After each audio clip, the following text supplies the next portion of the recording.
Football বিশ্বকাপ আর শাকিরা, এই দুই নাম একসঙ্গে উচ্চারিত হলেই ভেসে ওঠে ওয়াকা ওয়াকার সেই উন্মাদনা।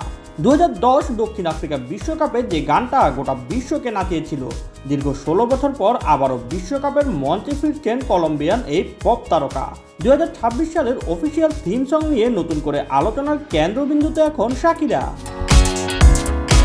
বৃহস্পতিবার সামাজিক যোগাযোগ মাধ্যমে নতুন গান দাই দাইয়ের ঘোষণা দিয়েছেন 49 বছর বয়সী এই শিল্পী। যুক্তরাষ্ট্র, মেক্সিকো ও কানাডায় অনুষ্ঠিতব্য 2026 ফুটবল বিশ্বকাপকে ঘিরে তৈরি হয়েছে গানটি। ইনস্টাগ্রামে ব্রাজিলের ঐতিহাসিক মারাকানা স্টেডিয়াম থেকে পোস্ট করা 1 মিনিটের ভিডিওতে গানটির ঝলকও দেখান তিনি। আগামী 14 মে আনুষ্ঠানিকভাবে মুক্তি পাবে গানটি। এই গানে শাকিরার সঙ্গে কণ্ঠ দিয়েছেন নাইজেরিয়ার জনপ্রিয় সঙ্গীত শিল্পী বার্না বয়। বিশ্ব সঙ্গীতের এই দুই ভিন্ন ধারা শিল্পীর এই জুটি ইতিমধ্যেই ভক্তদের মধ্যে বাড়তি উন্মাদনা তৈরি করেছে। এর আগে 2010 বিশ্বকাপে Waka Waka this time for Africa গেয়ে বিশ্বব্যাপী ব্যাপক সাড়া ফেলেছিলেন শাকিরা।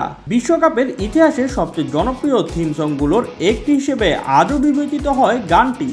তবে এরপর 3টি বিশ্বকাপ কেটে গেল, সেই মাত্রায় বৈশ্বিক উন্মাদনা তৈরি করতে পারেনি কোনো থিম সং। তাই প্রশ্ন উঠছে, আবারও কি বিশ্বকাপ মাতাতে পারবেন শাকিরা? উত্তর মিলবে হয়তো 14 মেতেই, যখন পুরো গানটি প্রকাশ পাবে বিশ্বজুড়ে। আগামী 11 জুন থেকে 19 জুলাই পর্যন্ত অনুষ্ঠিত হবে 48 দলের 2026 ফুটবল বিশ্বকাপ। আর সেই আসরে অংশ নিতে যাচ্ছে শাকিরার দেশ কলম্বিয়াও। Shoaib Shams, BD sports time.